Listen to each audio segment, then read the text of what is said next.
There comes a moment in every profound emotional bond when what has been buried can no longer remain hidden. It does not happen loudly at first. It begins quietly, almost imperceptibly, as a subtle shift in the inner world of your soulmate. What they once managed to control with logic, distraction, or even avoidance is now slipping beyond their grasp. The emotional structure they built to contain their truth is no longer stable. It is, in every sense, beginning to collapse. You must understand that people do not suppress deep feelings without consequence. The psyche does not forget what the heart has experienced. It stores it, layers it, and waits. Your soulmate may have convinced themselves that distancing, denying, or replacing this connection would bring them peace. For a time, it might have even appeared that way on the surface. They carried on, maintained appearances, and perhaps even believed they had succeeded in moving on. But beneath that surface, something far more complex was unfolding. The human mind can rationalize almost anything, but the emotional core, the unconscious, operates by a different set of rules. It does not respond to convenience or social expectations. It responds to truth, and when a connection is as deep and transformative as the one you share, it embeds itself into that unconscious space in a way that cannot simply be erased. What is happening now is not random. It is the natural consequence of prolonged emotional suppression. The walls they built are weakening because they were never designed to hold something this powerful indefinitely. Cracks begin to form in subtle ways, moments of unexpected sadness, thoughts of you that arise without warning, a sense of emptiness that cannot be explained by their current reality. They may not even fully understand why they feel this way. That is the nature of an emotional collapse. It is not always logical. It does not ask for permission. It emerges when the distance between what one feels and what one lives becomes too great to sustain. And so, they find themselves in a state of inner conflict.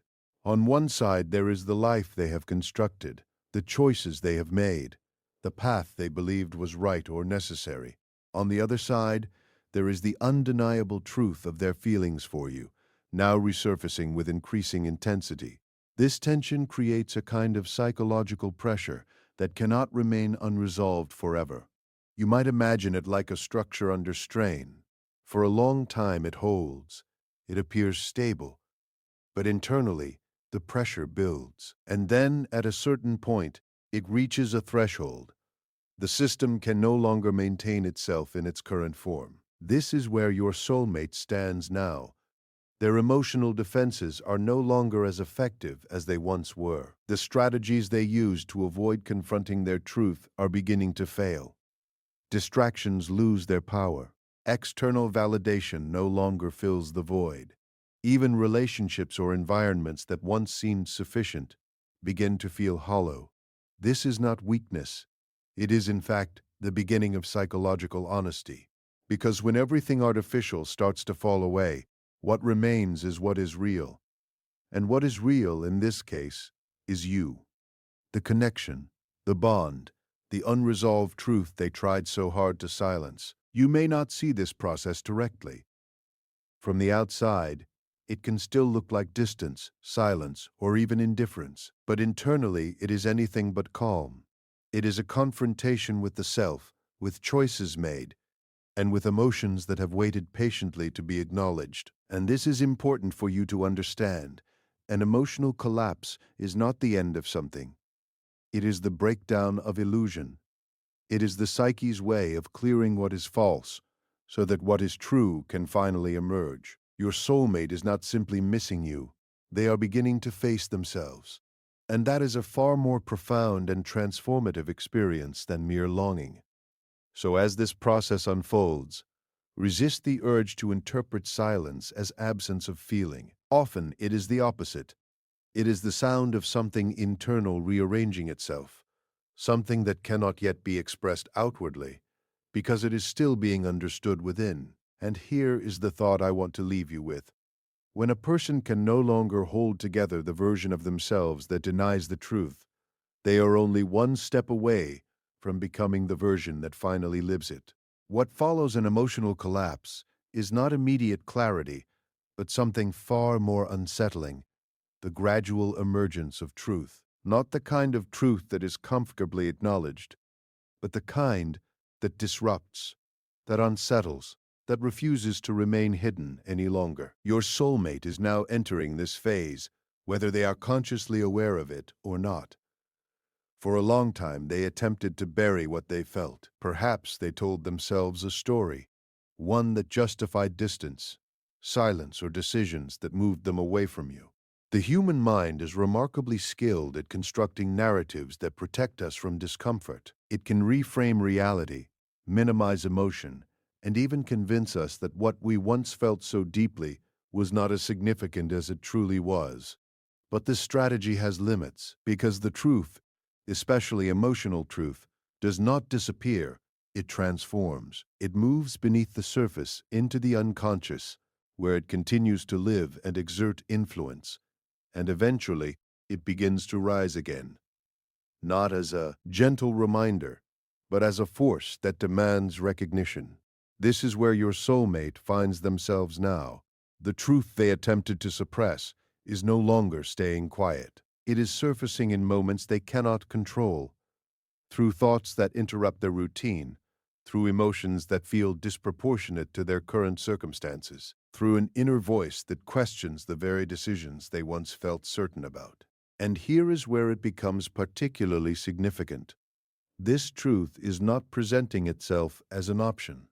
It is presenting itself as a necessity. There is a psychological tension that arises when a person lives in contradiction to their authentic emotional experience. It creates a division within the self, a split between the life one is living and the truth one is feeling. For a while, this division can be maintained, but over time, it becomes increasingly unstable. Your soulmate is beginning to feel that instability. They may notice it as a sense of restlessness, an inability to feel fully present where they are. They may find themselves revisiting memories, not out of nostalgia, but because those memories carry an emotional weight that has not been resolved. They may even attempt once again to push these thoughts away, but with each attempt, the resistance becomes weaker, because the truth is persistent. It does not rely on logic to justify its existence. It does not need external validation. It simply is. And when it has been denied for too long, it begins to assert itself with greater intensity. This is often the point where a person starts to confront something deeper within themselves, not just their feelings for another person, but their own patterns of avoidance, fear, and self-protection. Your soulmate is not only being faced with the truth of their connection to you, they are being faced with the truth of who they have been in relation to that connection. And this is not an easy realization. To acknowledge that one has suppressed something meaningful is to also acknowledge the consequences of that suppression. It brings with it a sense of responsibility, even discomfort. It requires a level of self-honesty that many people spend years trying to avoid. But once this process begins, it is very difficult to reverse, because awareness, once awakened, does not easily return to sleep. Your soulmate may not yet be ready to act on this truth. That is important to understand. The emergence of truth and the ability to respond to it are not the same thing. There is often a period of internal adjustment, where the individual must reconcile what they now feel with the life they have been living. This can create hesitation. It can create silence. It can even create moments where their actions seem inconsistent or unclear. But beneath all of that, something fundamental has shifted. They can no longer fully believe the story they once told themselves, and that changes everything. Because when a person begins to see through their own illusions, they are no longer operating from unconscious patterns alone. They are beginning to move toward awareness. And awareness, while uncomfortable, is the first step toward transformation. So what you are witnessing, whether directly or indirectly, is not confusion for its own sake. It is the unraveling of a false narrative and the slow, often difficult, emergence of something real. And here is the essential point to carry with you. Truth does not lose its power because it is ignored. It gains power in silence, until the moment it can no longer be denied. As this inner truth begins to rise, it does not do so in isolation.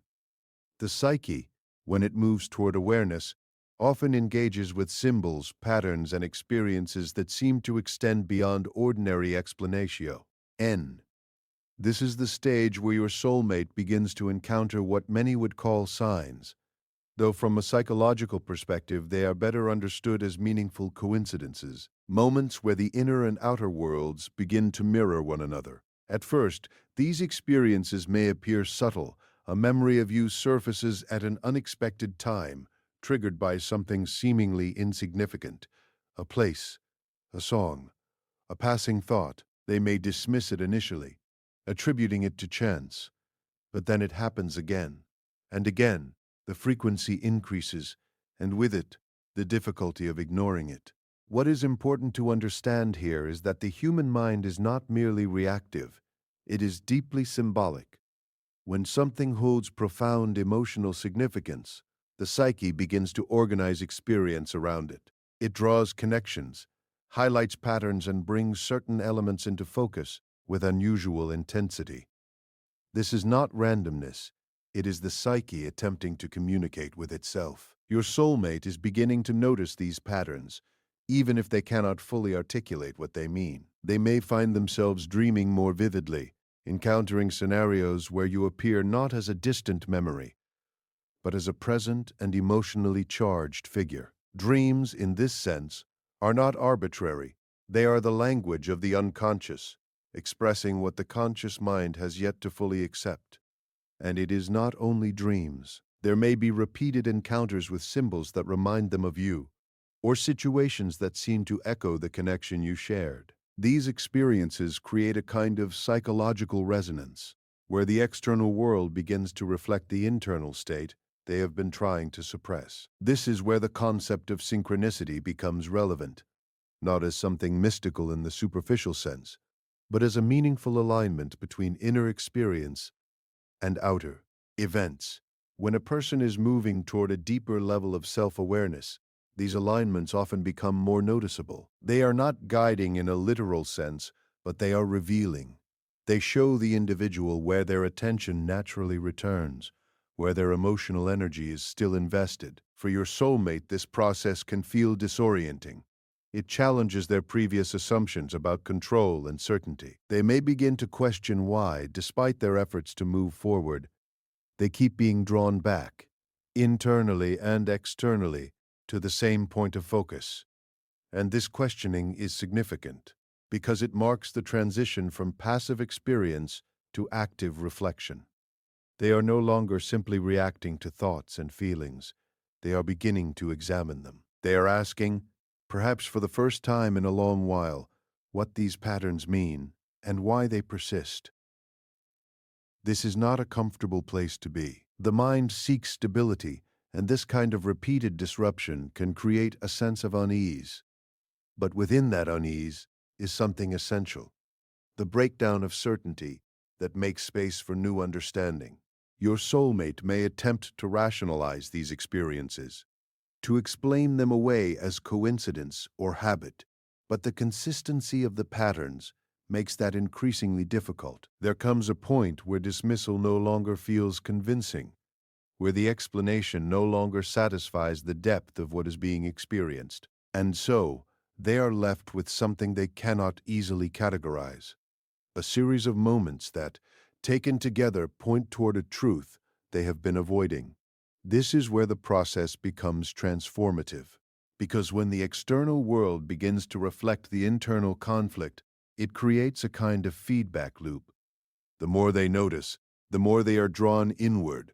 The more they reflect, the clearer the underlying truth back. Ohms. It is a gradual alignment, where what is outside begins to reinforce what is within. You may not witness this directly. From your perspective, it may still appear as distance or silence, but internally, their awareness is shifting. They are becoming more attuned to what they feel, more aware of what they cannot ignore. And this awareness, once established, does not easily fade. It is important not to misunderstand this stage as something purely external, as if the world itself is orchestrating events for a specific outcome. What is happening is more nuanced. The psyche is organizing perception in a way that highlights what matters most. It is directing attention toward unresolved emotional truths, using whatever means are available, memory, symbol, coincidence, to bring those truths into focus. Your soulmate is, in essence, being guided by their own emerging awareness, and that is far more powerful than any external force. Because when a person begins to see patterns they once ignored, they are no longer operating unconsciously. They are beginning to participate in their own transformation. They are, whether they realize it or not, moving closer to a moment where they must decide what to do with what they now understand. So what may appear as coincidence is, in fact, a process of recognition. And recognition is the foundation of change. And here is the thought to carry forward. When the same truth begins to appear in different forms, again and again, it is no longer coincidence. It is the mind insisting that what has been avoided must finally be seen. As awareness deepens, it inevitably gives rise to something many people spend a great deal of their lives trying to avoid: regret. Not the superficial kind that passes quickly, but a deeper, more enduring recognition that something meaningful was mishandled, misunderstood, or left unresolved. Your soulmate is entering this phase now, where realization is no longer abstract. It is personal, and it is undeniable. Regret is often misunderstood. It is not simply about wishing things had been different. It is, more precisely, the emotional response to seeing clearly what one could not or would not see before.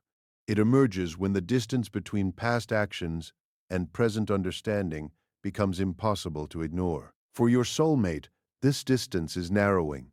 They are beginning to revisit their own decisions, not from the perspective they held at the time, but from the awareness they now possess. This shift in perspective is crucial. What once seemed justified may now appear incomplete. What once felt necessary may now feel avoidable. And what once was minimized may now reveal itself as deeply significant. This is not a comfortable process. In fact, it can be profoundly unsettling, because to truly experience regret is to confront oneself without the usual defenses. It is to acknowledge that certain choices were not aligned with one's deeper truth. And in that acknowledgement, there is a sense of loss, not only of what happened, but of what could have been. Your soulmate may begin to feel this loss in subtle ways at first, a thought that lingers longer than expected, a memory that carries a sharper emotional edge, a quiet recognition that something valuable was not fully appreciated at the time it was present. Over time, these moments begin to connect. They form a clearer picture, one that reveals not just isolated instances, but a pattern of avoidance, hesitation, or misjudgment. And within that pattern lies the realization that the connection they shared with you was not ordinary. It was something that required a level of presence and courage they may not have been ready to offer. This realization brings with it a particular kind of weight. It is not simply about missing someone.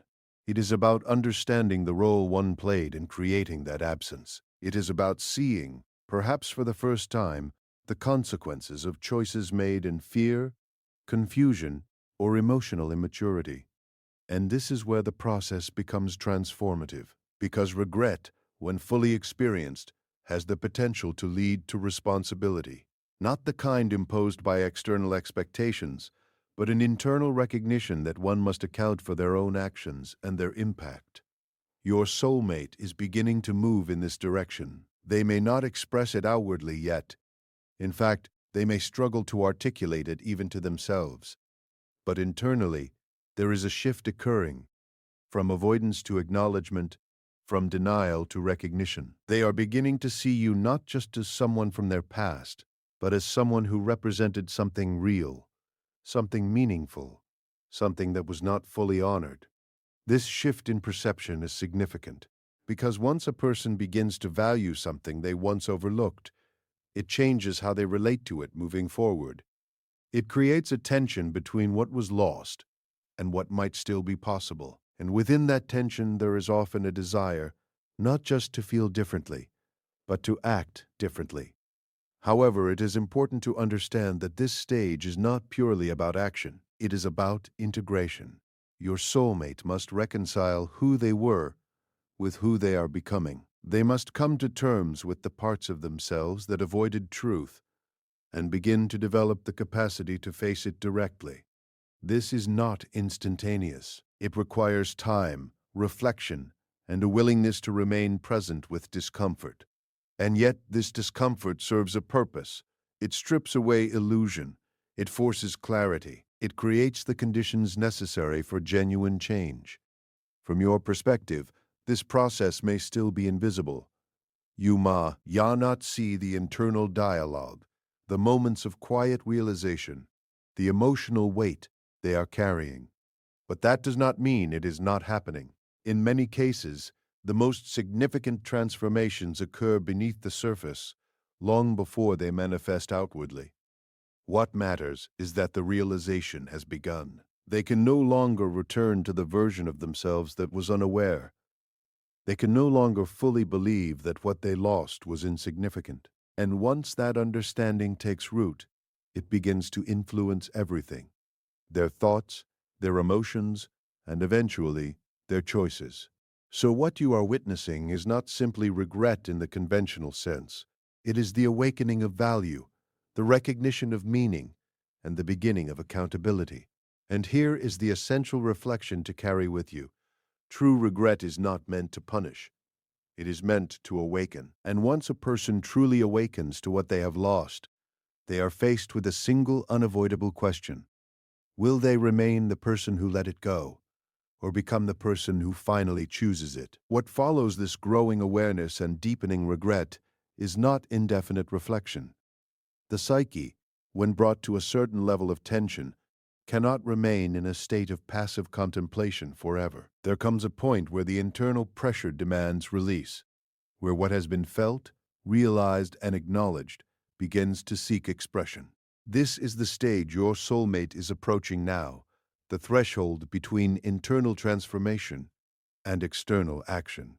Up until this moment, much of what they have experienced has been inward. The collapse, the resurfacing of truth, the recognition of patterns, the weight of regret, all of it has unfolded within the private space of their own mind. But psychological processes do not exist in isolation from behavior. Eventually, what changes internally begins to reshape. How a person engages with the world. And this is where the concept of a breaking point becomes essential. A breaking point is often misunderstood as something chaotic or destructive, but in a psychological sense, it is more accurately described as a moment of reorganization. It is when the existing structure of thought, belief, and behavior can no longer sustain itself, and something new must emerge in its place. Your soulmate is nearing this moment. The tension they have been carrying, the contradiction between what they feel and how they have been living, is reaching a level that cannot be comfortably maintained. The mind seeks resolution, it seeks coherence, and when that coherence is absent, it creates a kind of internal urgency. This urgency does not always manifest in predictable ways. For some, it appears as a sudden impulse to reach out, to communicate what has long been left unsaid. For others, it may emerge more gradually, through small shifts in behavior that indicate a change in direction. But regardless of how it presents, the underlying force is the same: the need to reconcile inner truth with outer reality. Your soulmate is beginning to feel that need. They may find that silence is no longer as easy as it once was, that the distance they maintained now feels less like safety and more like disconnection, that the version of themselves they have been presenting to the world no longer aligns with what they are experiencing internally. And this misalignment creates pressure, because to continue as they have been would require ignoring everything they have come to understand. And at this stage, that is no longer entirely possible. Awareness has altered their perception. It has changed the way they see their past, their present, and the connection they share with you. This is where the possibility of confession emerges, not necessarily in the form of a dramatic declaration, but as an honest expression of what they can no longer deny. It may begin with something simple, a message, a conversation, a gesture that signals a shift. But beneath that action is something far more significant: the willingness to step out of avoidance and into truth. However, it is important to recognize that reaching this point does not eliminate fear. In many ways, it intensifies it. Because to act on truth is to risk vulnerability. It is to expose oneself to uncertainty, to the possibility of rejection, to the consequences of past actions. Your soulmate is not unaware of these risks. They feel them acutely. And yet the alternative, remaining in silence, continuing to suppress what they now clearly understand, has become equally, if not more difficult. This is the nature of a true psychological turning point. It is not defined by the absence of fear, but by the presence of something stronger than fear. In this case, that something is the recognition of truth and the desire to live in accordance with it. Your soulmate is standing at this intersection. They are weighing what it means to continue as they are against what it would mean to change. They are confronting the reality that in order to move forward authentically, something must be expressed, something must be risked, something must be done. And this is where transformation becomes visible. Because once a person chooses to act in alignment with their deeper understanding, they are no longer merely processing their experience. They are reshaping it. They are taking responsibility not just for what they feel, but for how they respond to it. You may not know exactly when or how this will occur. These moments are often unpredictable. But what can be understood is the direction of the process. It is moving toward expression, toward resolution, toward a confrontation with reality. You that can no longer be postponed indefinitely. So what you are witnessing is not hesitation without end. It is the final stage of an internal journey that is preparing to manifest outwardly. And here is the thought to leave you with: when the weight of truth becomes heavier than the fear of expressing it, silence is no longer an option.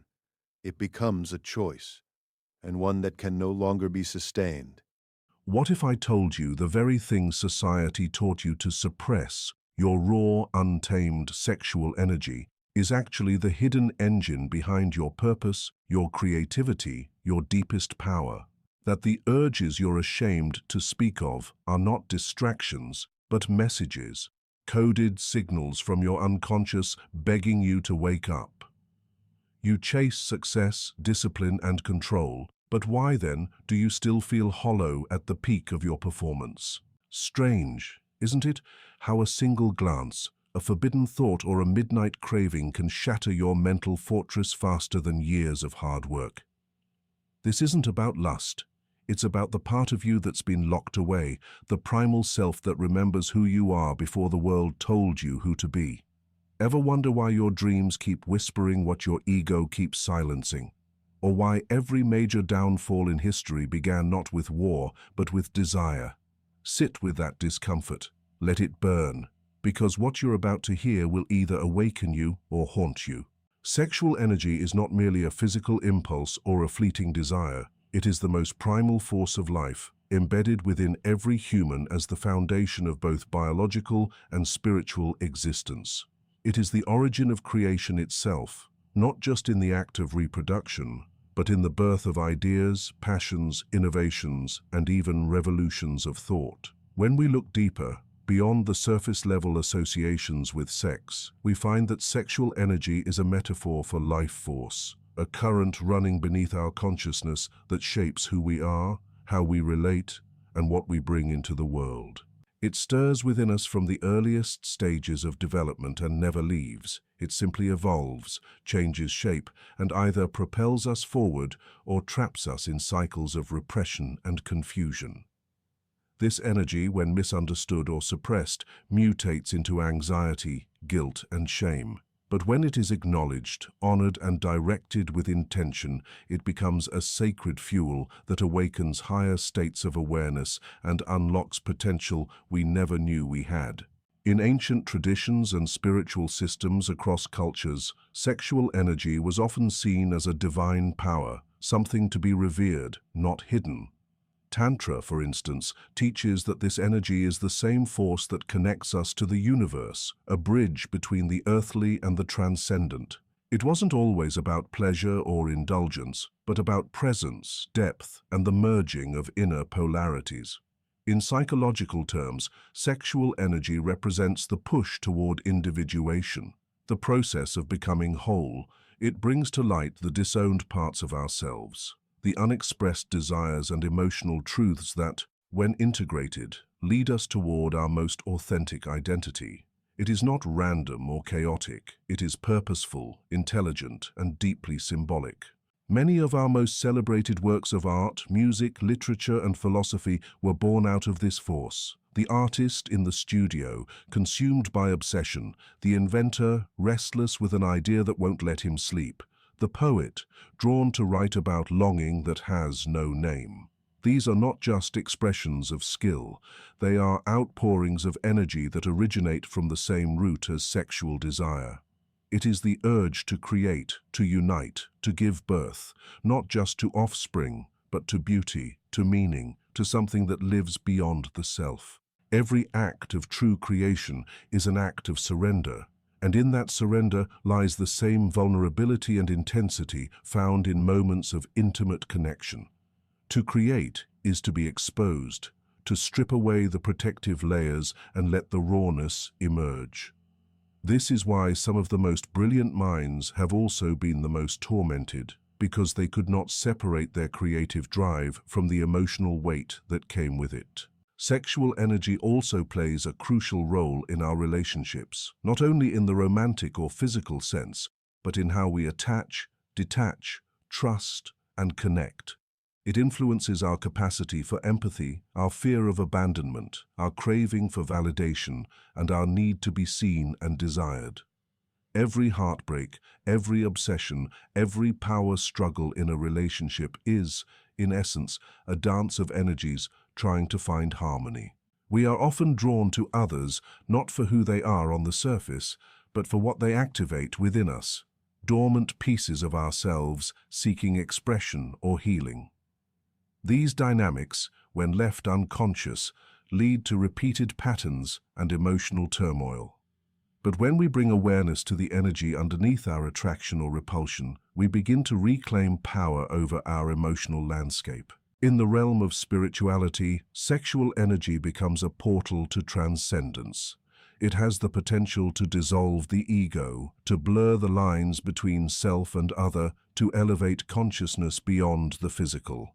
When channeled with awareness, it leads to states of flow, connection, and even enlightenment. This doesn't require celibacy or indulgence. It requires integration, to neither deny the energy nor be enslaved by it, but to master it as a force for inner evolution.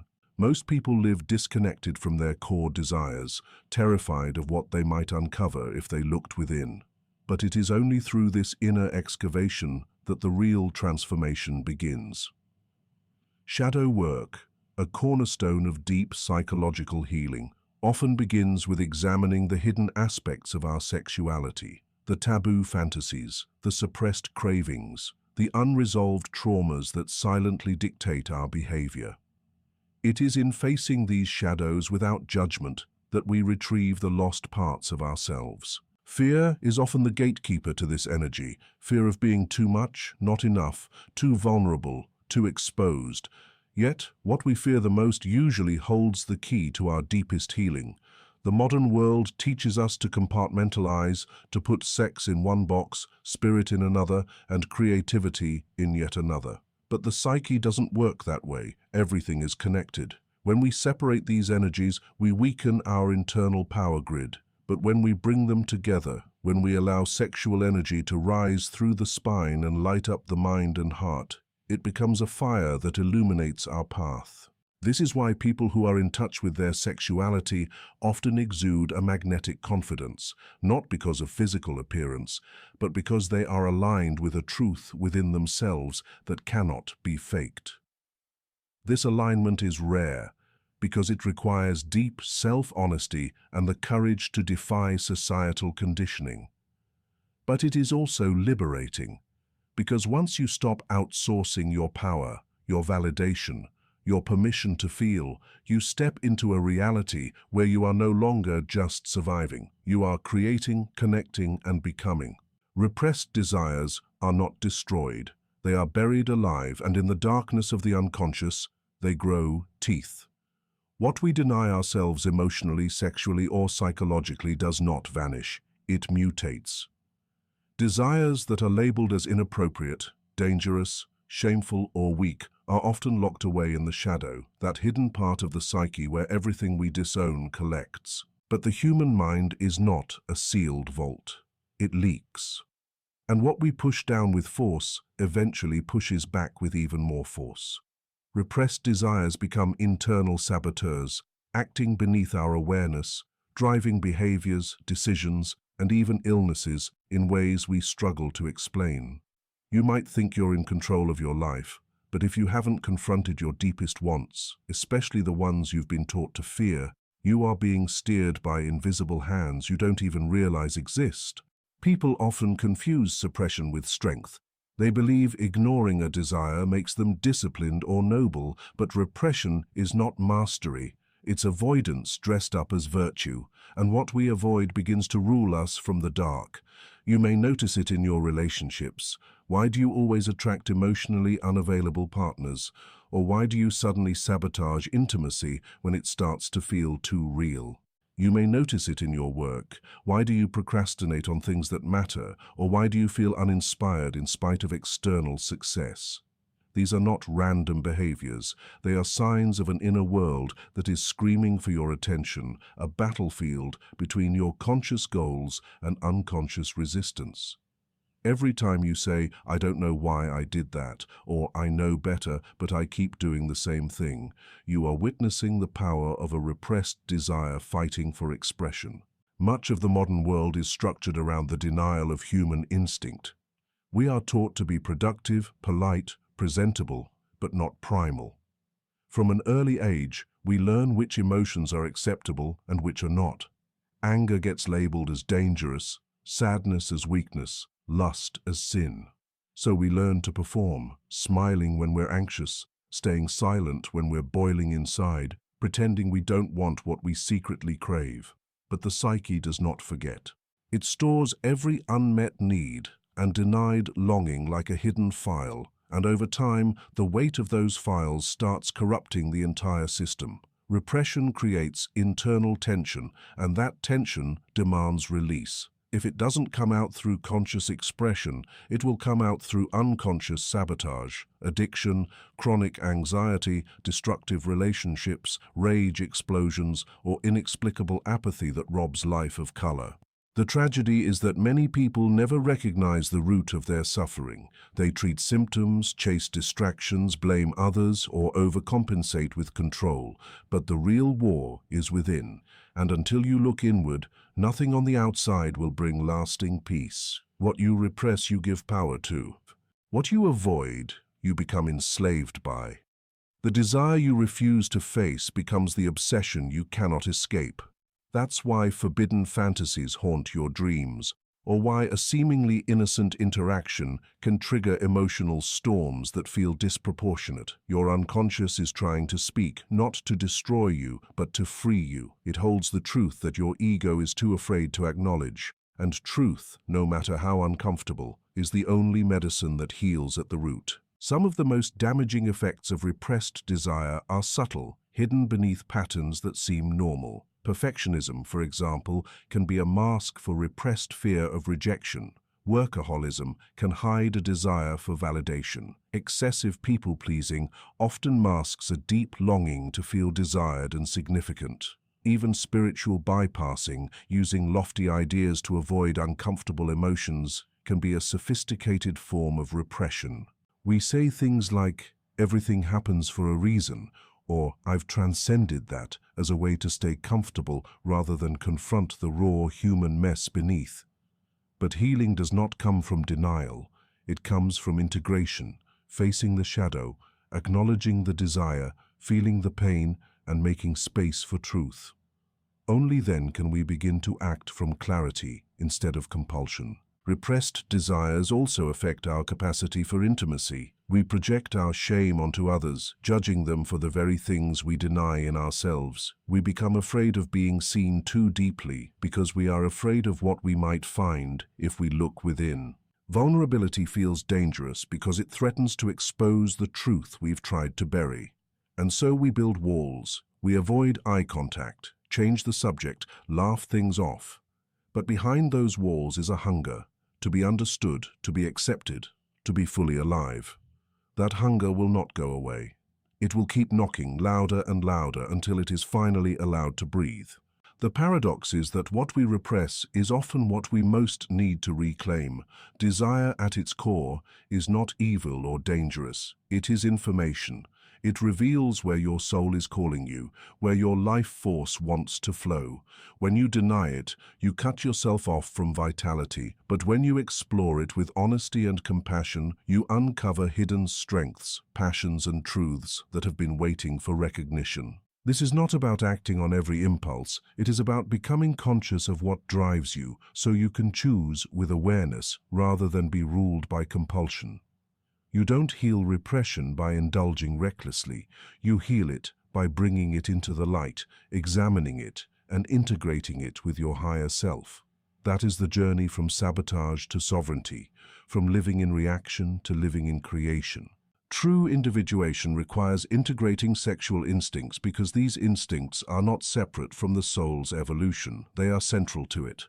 Individuation, the process of becoming whole and fully oneself, is not a matter of polishing the ego or perfecting the outer image. It's a descent into the depths of the psyche, where the fragmented, disowned, and often uncomfortable parts of ourselves reside. Among the most powerful of these is our sexual nature.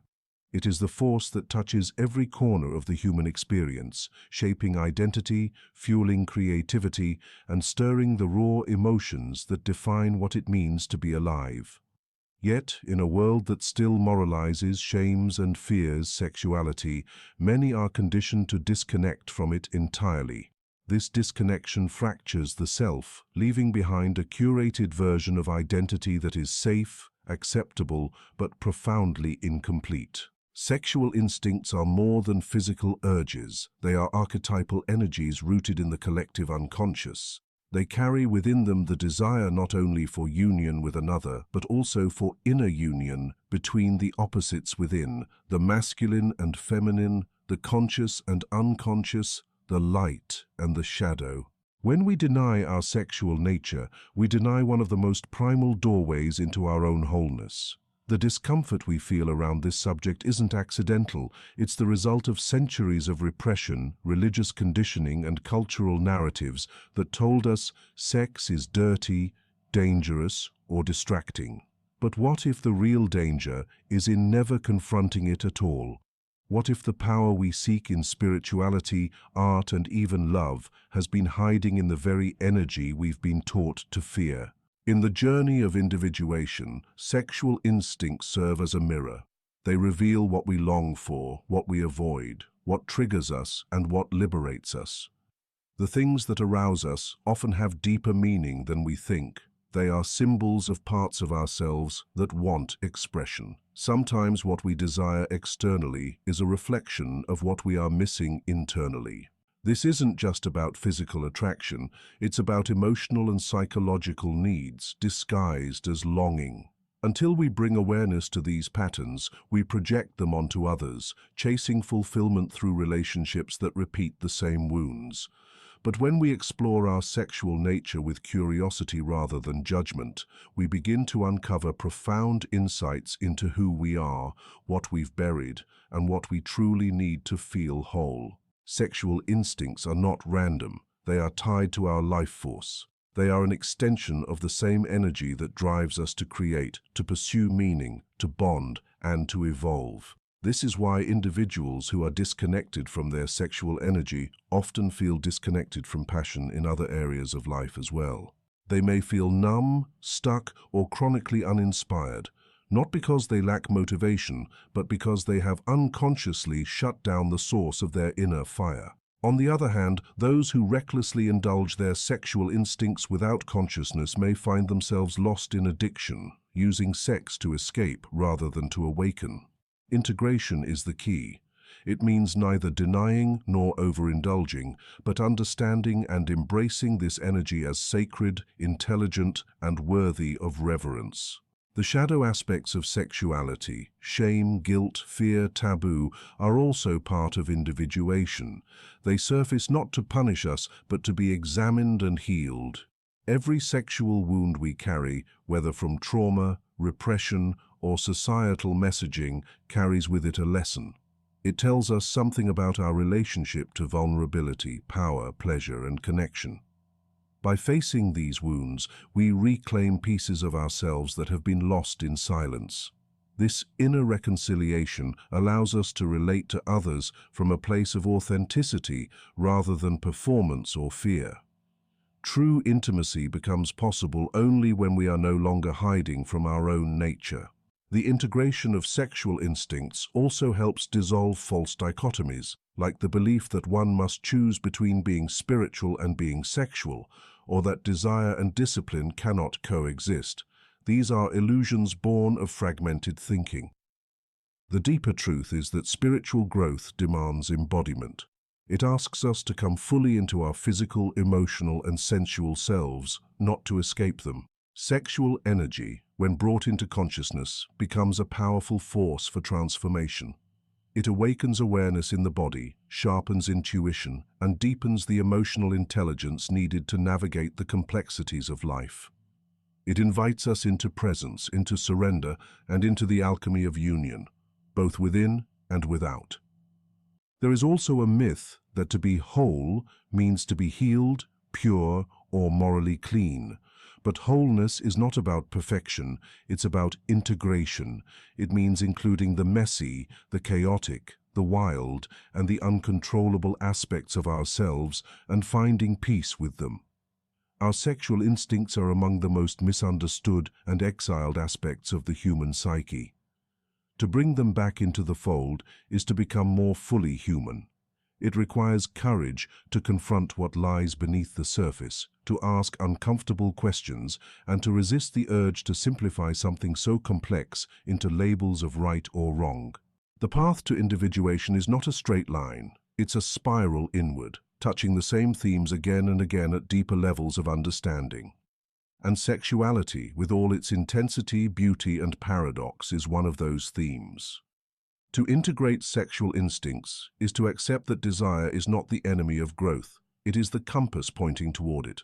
It is a reminder that we are alive, that we are wired for connection, and that the body is not a prison to escape, but a temple to inhabit fully. Only when we embrace this truth can we begin to live from our center, where our power is no longer divided and our soul no longer hides behind a mask. ChatGPT said, "Desire is not a simple want or preference, it is a revelation. It rises from the unconscious not to entertain, but to expose. Beneath the surface of every intense craving lies a story, a history of unmet needs, suppressed emotions, and silent wounds that have been shaping your behavior long before you became aware of them. Desire, especially the ones we don't talk about, the ones we hide, the ones that embarrass us or haunt us, acts like a mirror, reflecting back the fragmented parts of the psyche that have not yet been healed. What we long for with such intensity often points to what we were denied, what we lost, or what we never learned how to hold safely. It's not about the object of the desire, it's about what it symbolizes deep within our emotional structure. And the more powerful the desire, the deeper the wound it echoes. People often mistake desire as purely physical or impulsive, but real desire, the kind that consumes the mind, invades dreams, or triggers shame and confusion, is far more complex. It's a coded language from the unconscious, crafted in symbols and emotional metaphors. You might feel drawn to someone unavailable, not because of who they are, but because they activate the pain of abandonment or the craving to be chosen that you've carried since childhood. You might feel obsessed with being admired, not because you are vain, but because you've spent your life feeling unseen or inadequate. These are not random attractions, they are signposts pointing toward unresolved wounds that long for integration. The mind doesn't forget pain, it buries it. It constructs defenses to protect you from what you're not ready to feel. But buried pain doesn't stay still. It resurfaces in disguise, often wearing the mask of desire. That's why so many people chase love that hurts them, goals that drain them, or fantasies that leave them emptier than before. They think they're pursuing happiness, but they're actually reenacting an emotional script written by past trauma. Until that script is made conscious, desire becomes a loop, a cycle of chasing something that seems external, while the real hunger remains unmet deep inside. It's not the object of desire that needs to change. It's your understanding of what you're actually seeking. We often fear our desires because they feel uncontrollable, irrational, or taboo. But the fear itself is a clue. It tells you where your inner child still hides, afraid of being rejected, punished, or misunderstood. When you trace your desire to its origin, you begin to see not only what you want, but why you want it. And in that moment of clarity, the desire becomes less about gratification and more about transformation. This is the essence of shadow work, making the unconscious conscious, peeling back the layers of impulse to find the wound underneath. You begin to understand that your longing to be touched is also a longing to be emotionally held, that your hunger for power may come from years of feeling powerless, that your desire for attention is really a cry to be truly seen. This does not mean desire is bad or something to be avoided. On the contrary, desire is sacred. It is the soul's way of pointing you toward what is missing, what is broken, or what is ready to evolve. But it must be approached with awareness. Blindly following desire without introspection can lead to self-destruction. But denying desire entirely can lead to depression, numbness, and a fragmented self. The path is not indulgence or repression, it is integration. To stand before your desire without shame, to ask it what it's trying to show you, and to listen with the heart of a healer. Some desires are deeply repetitive. You may notice yourself drawn to the same kind of person, the same kind of dynamic over and over again, no matter how much you consciously try to change. These are trauma loops, unconscious attempts to resolve a past wound by recreating it, hoping for a different outcome. But the healing doesn't come from trying to fix someone else or being chosen by the right person. It comes from breaking the loop entirely by confronting the original wound and giving yourself the love, safety, or recognition you've been outsourcing. That's the moment when desire transforms from addiction to awakening. Even in desire for achievement or recognition, you can find psychological imprints. The drive to be the best, to prove oneself, to never rest, all of this often stems from early experiences of conditional love or worth tied to performance. You're not just chasing success, you're chasing the feeling of being enough. And until you heal the wound of inadequacy, no amount of validation will fill the void. Desire keeps showing you this wound over and over, through frustration, emptiness, and exhaustion. And if you listen closely, you'll realize it's not trying to hurt you. It's trying to wake you up. Desire also reveals the parts of yourself you've disowned. The roles you were told were not acceptable. The wild one, the sensual one, the angry one, the vulnerable one. These energies still live within you, and they make themselves known through fantasy, craving, and attraction. When you deny them, they find their way out through dreams, outbursts, or behaviors you can't explain. But when you welcome them, explore them, and give them a place at the table of your psyche, they become allies rather than saboteurs. Integration brings peace. It turns the mirror of desire from a source of confusion into a map for growth. To look at desire through this lens is to radically reclaim your power. No longer a slave to impulse nor a prisoner of shame, you become a conscious participant in your evolution. You begin to understand that every desire, no matter how intense, irrational, or forbidden, is a message, a clue, a reflection. And if you're brave enough to look past the surface, you may just find the wound you've been trying to heal all along. There are moments when you feel the weight of your life pressing against your chest, and you wonder why this existence feels heavier than others seem to carry. Perhaps you have heard those words before, whispered in spiritual circles or written in books that promise understanding. Your soul chose this life, and maybe those words landed like stones in water, sinking into anger or disbelief, because how could anyone choose this kind of suffering? This reaction, this visceral rejection, reveals something profound about the fragmentation between the conscious self you navigate daily and the deeper self that Jung understood as the organizing center of the psyche. When we have survived by constructing our identity around victimhood, when that narrative becomes the last fortress protecting us from complete dissolution, any suggestion of choice feels like betrayal. It threatens the very foundation we have built to make sense of our pain. Yet this defensive response itself points toward a truth we are not yet ready to see. That somewhere beneath the layers of hurt and protective armor, there exists a knowing we have buried for our own survival. What we will explore together goes beyond platitudes about spiritual growth or empty reassurances that everything happens for a reason.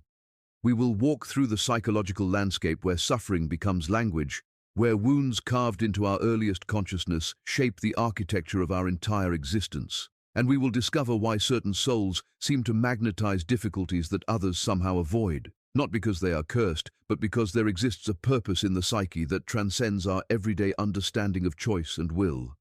You carry within you a story that began before memory, before language could name what you felt. In those formative years, when your nervous system was still learning what safety meant, certain experiences imprinted themselves onto your developing consciousness with such force that they became foundational truths. A child who experiences abandonment does not think to herself that her caregiver is struggling with their own unableized pain. She concludes something far more devastating and immediate. I am not worthy of love. I am the problem. This becomes not just a belief, but the central organizing principle around which her entire identity constellates. Jung recognized this phenomenon as the formation of complexes, autonomous psychological structures that develop their own gravitational pull within the psyche. The wounded child complex formed in those early experiences of neglect, violence, or emotional absence does not simply disappear when we grow older. It continues to operate beneath conscious awareness, influencing our choices, relationships, and the very situations we find ourselves drawn toward. The ego, desperate to maintain some sense of coherence and control, builds elaborate defenses around these wounds, often spending decades proving the very beliefs formed in childhood that we are unlovable, that we are too much or not enough, that we exist as problems to be solved rather than beings to be embraced. What many spiritual teachings fail to acknowledge is the brutal distinction between fate and calling, between what is imposed upon us and what emerges from a deeper intelligence within. Jung differentiated between fatum, the external destiny that befalls us through circumstances beyond our control, and vocatio, the interior calling that draws us toward our unique path of becoming whole. When we confuse these two concepts, we either sink into toxic guilt, believing we somehow caused our own abuse or abandonment, or we float into spiritual bypassing, using the language of soul contracts to avoid the genuine grief and rage that our wounds deserve. The transmission of suffering across generations operates through channels that words cannot fully capture. You may carry in your body the unprocessed trauma of your grandmother, the rage your father never learned to name, the grief your mother swallowed to survive. These inheritances do not arrive with instruction manuals or conscious memory. They live in your nervous system, in the way your body tenses when someone raises their voice, in the panic that floods you when faced with intimacy, in the exhaustion that seems to have no source in your own immediate life. The family system, unconscious of its own shadow, often selects one member to carry what everyone else refuses to acknowledge. You become the identified patient, the black sheep, the one who feels too much in a family that has learned not to feel at all. This role, assigned before you could consent to it, shapes your earliest understanding of yourself in the world. When everyone around you seems lighter, more capable of joy, more able to move through life without this constant undertow pulling at your legs, you begin to wonder what is fundamentally wrong with you. But what if nothing is wrong? What if your sensitivity, your depth of feeling, your inability to pretend that everything is fine when it is not? What if these are not flaws, but rather the very instruments through which consciousness attempts to wake up within your lineage? There exists within the psyche a mechanism that Freud named repetition compulsion and Jung understood as the unconscious attempt to master what once overwhelmed us. We find ourselves in the same arguments with different people, choosing partners who wound us in familiar ways, creating circumstances that mirror the original abandonment or betrayal. This is not evidence of our stupidity or weakness. It is the psyche's desperate unconscious strategy to finally gain control over what once left us helpless. The child who could not stop her parent from leaving grows into the adult who unconsciously creates situations of abandonment, hoping that this time, maybe this time, she will be able to change the outcome. The paradox is devastating. In trying to heal, we deepen the wound. Perhaps you have noticed how your pain has become a kind of home, a territory where you know all the landmarks, where you feel somehow more real than in moments of peace or joy. There is a strange comfort in familiar suffering, a perverse sense of control in expecting the worst and being proven right. When someone suggests you could live differently, a part of you recoils, not just in disbelief, but in something closer to fear. Because who would you be without your wounds? If you released the story of your suffering, would anything of you remain? This is not weakness or attachment to victimhood. This is the terrified ego. Knowing only itself is defined by injury, unable to imagine existence beyond the boundaries of pain. Jung understood individuation not as a cheerful journey of self-improvement, but as a descent into the very depths we have spent our lives avoiding. The path toward wholeness, toward becoming who we truly are beneath all the adaptations and defenses, requires that we turn and face what we have exiled into shadow. This is not healing in the sense of returning to some imagined state of innocence or eliminating all traces of our suffering. Integration means making conscious what has been split off, bringing into awareness the parts of ourselves we deemed too dangerous, too shameful, too overwhelming to acknowledge. It means sitting with the wounded child still living inside us and hearing her story without trying to fix, spiritualize, or transcend what she endured. Certain experiences in life function as what Jung called enantiodroia, the emergence of the unconscious opposite. When suffering becomes extreme enough, when we are pushed beyond what we believed we could endure, something shifts in the architecture of consciousness itself. The carefully constructed persona, that mask we wear to function in the world, cracks under pressure. The ego, forced to its limits, discovers it is not the center of the psyche after all. In these moments of complete breakdown, there exists the possibility of breakthrough, but only if we stop fighting what is trying to emerge. Only if we allow the descent to take us where it needs to go. This is where easy spirituality fails us most completely. To speak of soul choosing and divine purpose while we are still bleeding from wounds that have not been witnessed, still shaking from traumas that have not been validated, is to commit a kind of violence. Before we can understand the deeper intelligence that might organize suffering into meaning, we must first acknowledge the very real damage that has been done to us.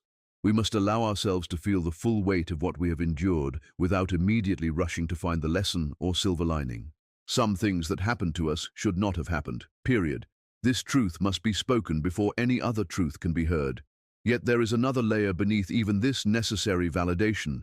Jung wrote of the self, that deeper organizing center of the psyche that operates according to a logic the ego cannot fully comprehend. The self is not bound by the ego's concerns for comfort, social acceptance, or even survival in the conventional sense. Its aim is wholeness, which often requires the shattering of the partial identities we have constructed. From the perspective of the self, certain experiences, however devastating to the ego, serve a teleological function. They are oriented toward an end that only becomes visible in retrospect, if at all. This is what makes the concept of the soul choosing so dangerous and so potentially transformative. It is not that your infant self chose to be abused or abandoned in any conscious way, but perhaps there exists a level of intelligence deeper than conscious choice. An organizing principle that knows what raw materials are needed for the particular work of consciousness you came here to do. Perhaps your soul, if we can call it that, without falling into New Age reductionism, recognize that only through extreme difficulty would the false structures of ego be broken down enough for something authentic to emerge. Some souls require complete darkness before they can perceive their own light. This is not metaphor but psychological structure.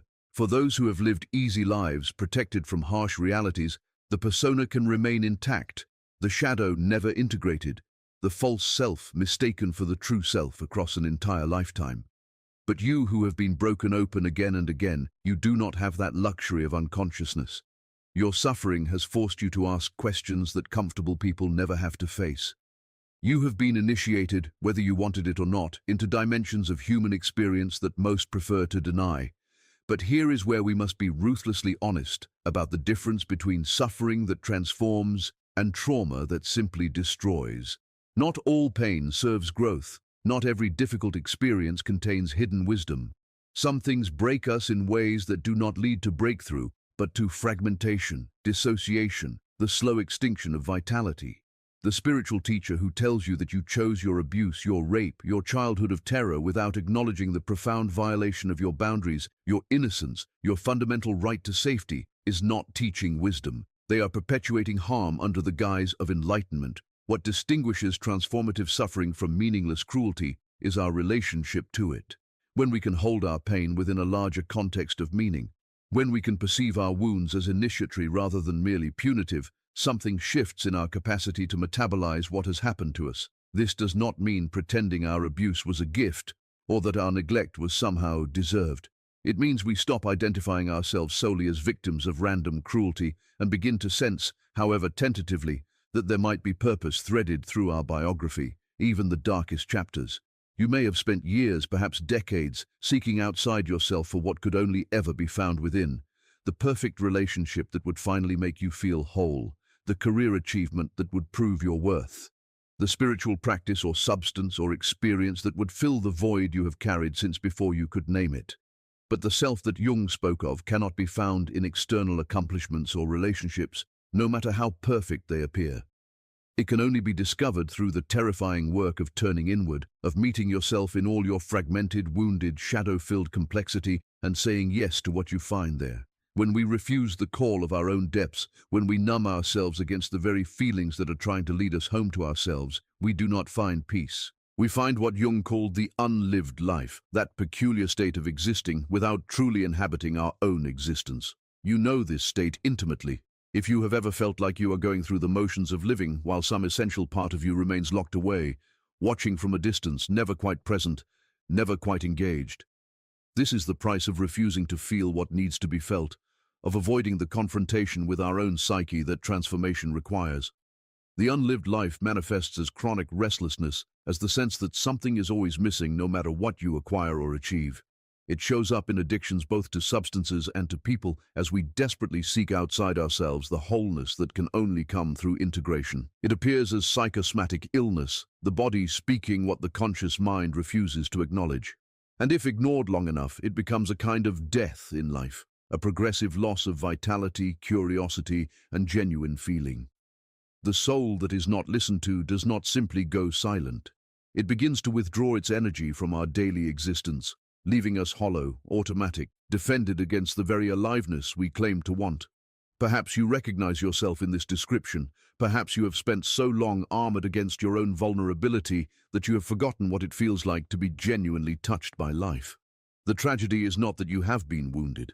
The tragedy is that you have made yourself unreachable even to your own healing, locked in a protective fortress that keeps out not just pain but also joy, connection, and the possibility of genuine transformation. This is what happens when we mistake numbness for peace. When we confuse the absence of feeling with the presence of serenity, there comes a moment, if we are fortunate, when something cracks in our defenses, a loss so profound it cannot be denied.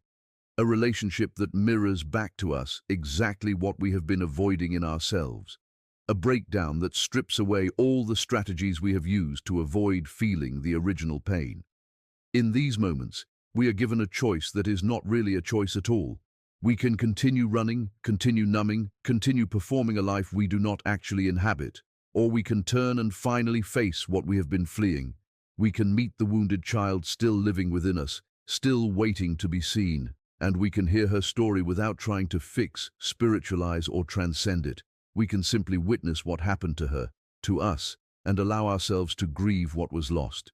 This is the beginning of genuine integration, not the premature forgiveness that spiritual bypassing demands, not the false transcendence that pretends we can rise above our wounds without first descending into them, but the slow, painful, sacred work of bringing consciousness to what has been split off and denied. When we finally turn toward our pain instead of away from it, when we stop treating our wounds as enemies to be eliminated and begin to understand them as messengers carrying crucial information about our unlived life, the entire relationship to our biography begins to shift. You start to see your history not as a random series of misfortunes, but as a kind of curriculum, however brutal, designed to break down the false structures of ego and reveal something more authentic underneath. The abandonment that taught you to seek approval outside yourself becomes the wound that eventually drives you to discover your own inner authority. The betrayal that shattered your capacity for trust becomes the initiation that teaches you discernment. And the difference between true intimacy and performed connection, the rejection that convinced you that you were fundamentally unlovable, becomes the very threshold through which you must pass to discover that your worth is not contingent on anyone else's recognition. This is not about finding silver linings or pretending that what happened to you was somehow good. It is about refusing to let your wounds be the final word on who you are. It is about extracting from your suffering the very consciousness it was trying to birth in you all along.